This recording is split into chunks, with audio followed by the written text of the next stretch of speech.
Little over a month, but tens of thousands of lives later, the Allies, Great Britain, France, and Russia, have fought Germany to a stalemate on the Western Front.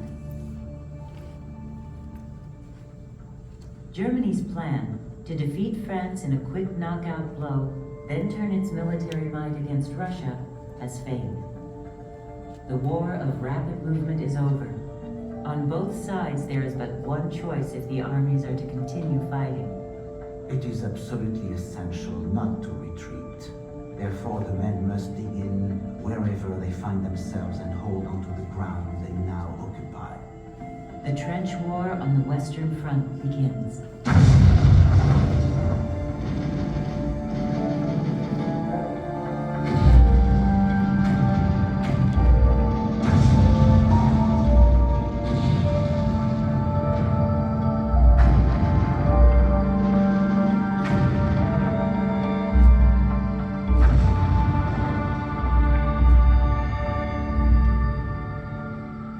Both armies dig in.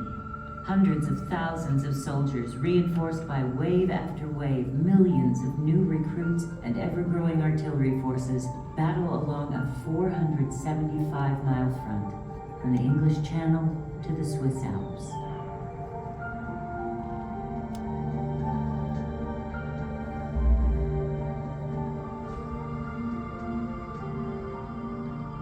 For more than 2 years, the Western Front scarcely changes in length or geographical trace.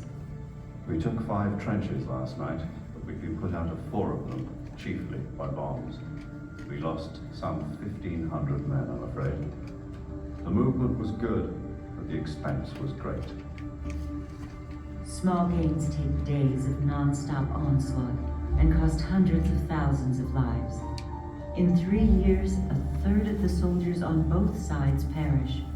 Neither side can gain a clear advantage. Though stalemated on the Western Front, the conflict has spread quickly to other continents with economic and political ties, and throughout the vast colonial holdings of the European empires.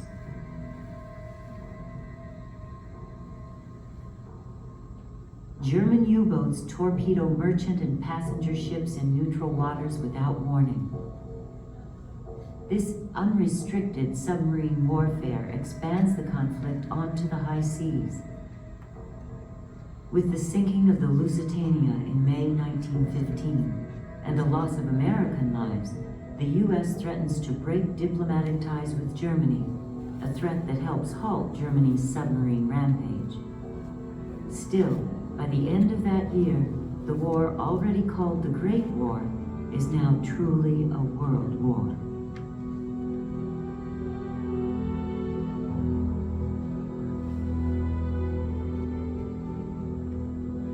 By 1917, the Allies' horizons have darkened. Russia, a crucial member of the alliance against Germany and Austria-Hungary, is racked with political upheaval.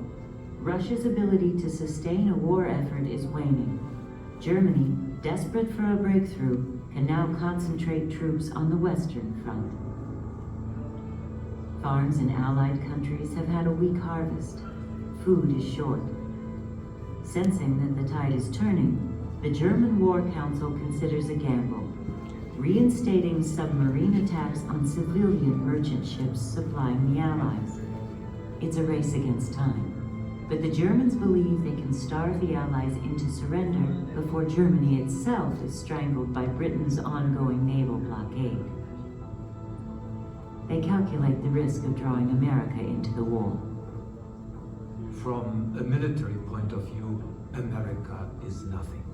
Almost no Americans will volunteer for war service. America has already produced as much ammunition as she is able to produce. America's entrance is nothing. I read in today's paper that the USA threatens to come over here and help us. The very thought of the possibility fills me with joy. It would redeem her in the world's eye. There's a cleansing wind blowing for the nations that have died.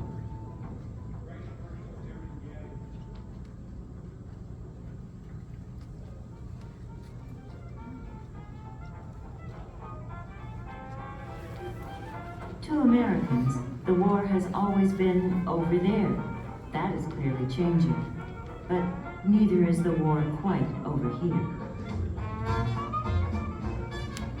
In contrast to war-weary Europe, American life during this same period pulses with energy and, for many, optimism. War production for the Allies has spurred the growth of the nation's industrial economy. As barons of industry seize opportunities in steel, oil, lumber, and coal, social reformers push to change the conditions spawned by the growth of industrial cities. In fields and factories, from suffragettes to civil rights activists, most Americans are preoccupied with their own destinies, and the majority sees no reason to fight Europe's war. While President Wilson makes efforts to broker peace in Europe, he tells Americans it is not their war, and most agree.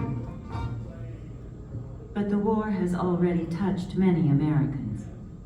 Tensions are rising.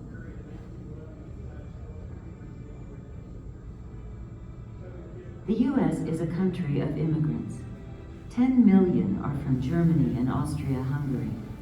A large Irish and prosperous German-American population backs these forces. Millions of others back the Allies, Great Britain, France, and Russia. Some Americans see the war as a class struggle, the folly of emperors at the expense of common people. For a few, war is a business decision, a golden opportunity to supply the warriors while staying clear of the war.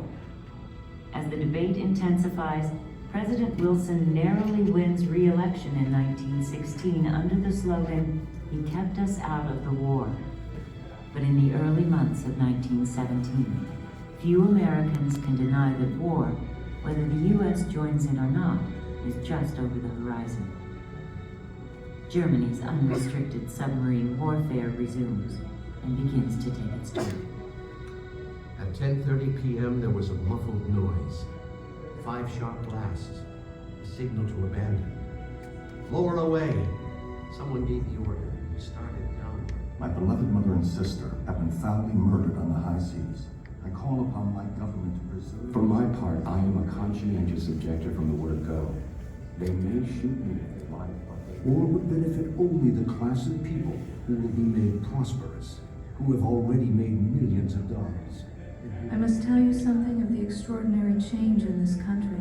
Apathy, indifference, and ignorance are fast disappearing under the impact of these great... The war is upon us, and we all, individually in the privacy of our own hearts, collectively as a nation, must decide what we're going to do about it.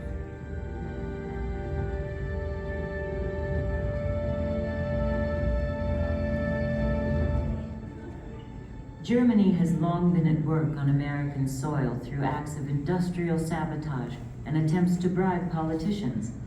Now, news breaks that German Foreign Minister Arthur Zimmermann has secretly offered to finance Mexico in a war against the United States. More threatening, Germany urges Mexico to persuade Japan to join the fight. Gentlemen of Congress, the present German submarine warfare against... Within weeks, President Wilson asks Congress to declare war on Germany. ...to be in fact nothing less than war against the United States.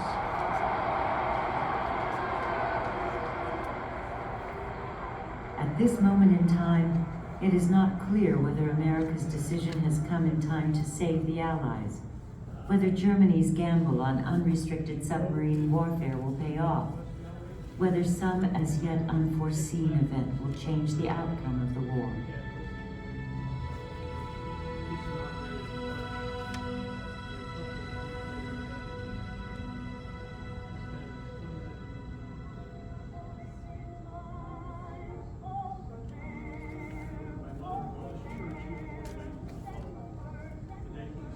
The war will change America, leaving in its wake a broader expression of freedom, a new era in the politics of women and minorities.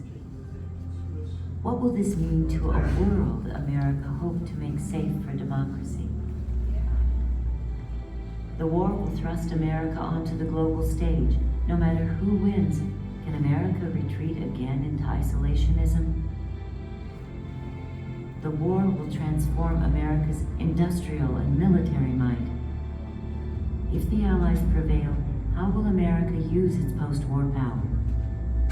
There is one certainty. America's horizon has changed.